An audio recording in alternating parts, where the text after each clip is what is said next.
آج کی حدیث کے حوالے سے آج ہم حدیث پیش کریں گے.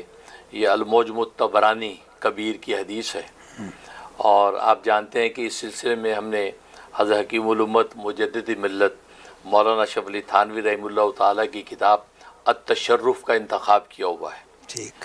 کہ حضرت حکیم الامت تھانوی رحمۃ اللہ علیہ کا یہ کمال ہے کہ انہوں نے قرآن کریم کی آیات اور احادیث طیبہ سے مسائل تصوف کو ثابت فرمایا ہے.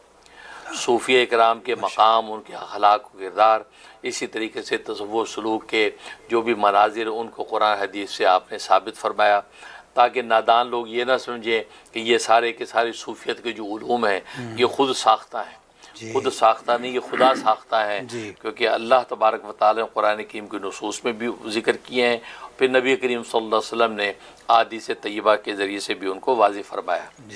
آج کی حدیث یہ حضرت ابو جحیفہ رضی اللہ تعالیٰ سے مروی ہے، بہت بڑی پیاری اور شاندار حدیث ہے. فرمایا کہ جالس الکبرا و سائل العلماء و خالط الحکماء.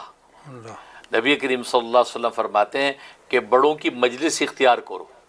واہ. بڑوں کی مجلس اختیار کرو اور علماء سے سوال کیا کرو، اور فرمایا کہ حکماء کی صحبت اختیار کرو. سبحان اللہ. یہاں تین طرح کے لوگ ذکر فرمائے. پہلے فرمایا کبرا، دوسرے علماء، اور تیسرے حکماء. تو حضرت حکیم الامت تھانوی رحمۃ اللہ علیہ فرماتے ہیں کہ اس میں اصل میں گویا کہ تین چیزوں کا اشارہ ہے جو انسان کی زندگی کا نچوڑ ہے. جس پہ فرمایا کہ بڑوں کی صحبت اختیار کرو، یعنی ان کی مجلس اختیار کرو، اس میں طلب معیشت کا ذکر ہے. اور دوسرا فرمایا سائل العلماء، علماء سے پوچھا کرو، اس میں دفع جہالت کا ذکر ہے. اور تیسرا فرمایا خالط الحکماء، فرمایا کہ اس کے اندر جو ہے نفع صحبت کا ذکر ہے. تو یہ تین چیزیں. اور آپ جانتے ہیں کہ اس پہ فرمایا کہ کوبرا جو کہا نا کہ بڑوں کی مجلس اختیار کرو، بڑے سے مراد مرتبے کے اعتبار سے بڑے مراد نہیں، عمر کے اعتبار سے بڑے مراد ہیں. کیونکہ مرتبے کے اعتبار سے تو آگے ذکر آ رہا ہے علماء اور صلاح کا، مرتبے تو ان کے زیادہ ہیں. یہ عمر کے حساب سے، اس لیے کہ عمر کے حساب سے جو بڑے ہوتے ہیں ان کی عقل کامل ہوتی ہے، تجربات کی بھٹی سے گزرے ہوتے ہیں، ان کے بال کے فرمایا کہ دھوپ میں سفید نہیں ہوتے، تجربے کی بھٹی میں سفید ہوتے ہیں. ان کے پاس جب بیٹھو گے تو وہ دنیاوی زندگی کے ایسے تجربات اور ایسی چیزیں آپ کو بتائیں گے کہ جو آپ کی دنیا کی معیشت آسان ہو جائے گی. سبحان. ان کی صحبتوں میں بیٹھ کے ان سے یہ چیزیں سیکھو جس سے تمہیں دنیا کے کام آسان ہو جائے.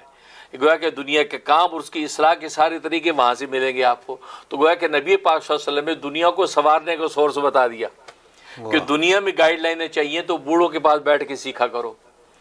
اور دوسرا فرمایا کہ سائل علماء، علماء سے سوال کرو، مطلب کہ دینی احکام اور اس کی جو ہے اگر آپ کو جو ہے کیا کہتے ہیں اطلاع کی ضرورت ہے تو علماء سے سوال کرو. علماء سے دینی احکام پوچھو کہ بھی وضو ٹوٹ گیا اب کیا کریں، نماز کا طریقہ کیا ہے، زکوٰۃ کیسے ادا کری، علماء سے پوچھو. اور تیسرا فرمایا کہ خالط الحکماء، حکمہ کے ساتھ مخالطت، مطلب ان کے ساتھ میل جول رکھو. میل جول رکھو. خالد اختلاط کا لفظ ذکر فرمایا تو حکمہ سے بات فرمایا صوفیہ ہیں. اچھا. یہ صوفیہ ہیں.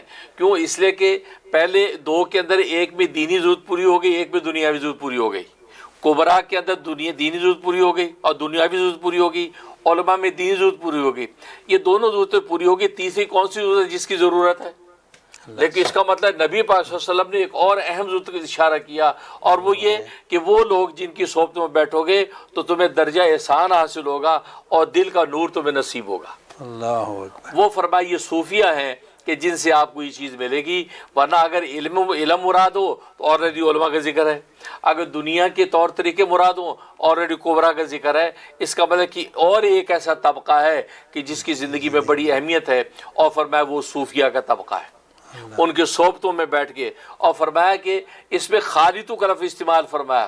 پہلے کے اندر جالسوں کو کہا ان کے ساتھ مجلس کرو، دوسرے میں فرمایا سائل سوال کرو.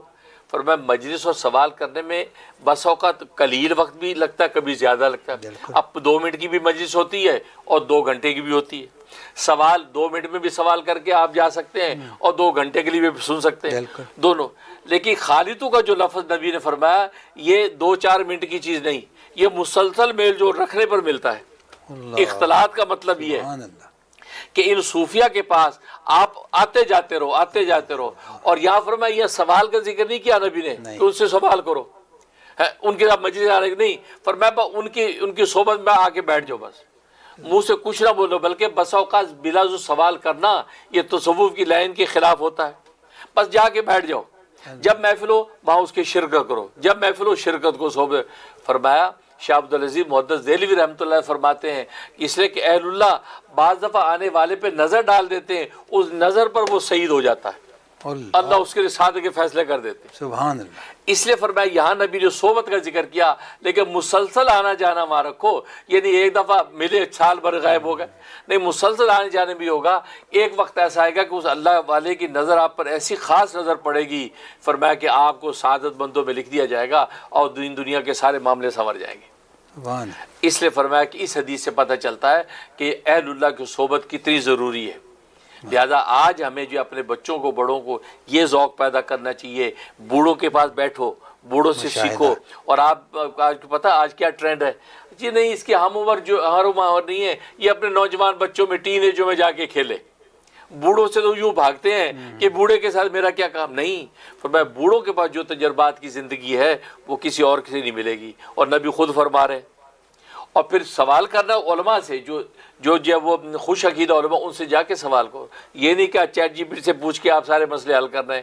ہاں چیٹ جی پی ٹی سے آپ پوچھیں، لیکن اس کو ویریفائی کسی عالم سے کریں، کیونکہ وہ بھی غلطیاں کرتا ہے، ٹھیک ہے؟ تو آپ یہ کسی عالم سے پوچھیں، تو ان سے جب پوچھ کے جب چلیں گے تو یہ کیا ہوگا کہ آپ صحیح علم پر اور صحیح منزل پر پہنچیں گے۔ اور تیسرا فرمایا کہ اہل اللہ کی مجلس سے مل جائیں، ان کے محفلوں میں، صحبتوں میں جاتے رہو، اور وہاں بھلے تمہیں کچھ پوچھنے کا موقع نہ ملے، خاموش بیٹھ کے اور وہاں ان کی بات سن کے آ جائیں، ان کی نگاہ نظر کیمیا اثر پڑ گئی، انشاءاللہ آپ کیمیا بن جائیں گے۔ سبحان اللہ تعالیٰ توفیق عطا اللہ فرمائے۔ اللہ اکبر، اللہ اکبر، ماشاء اللہ۔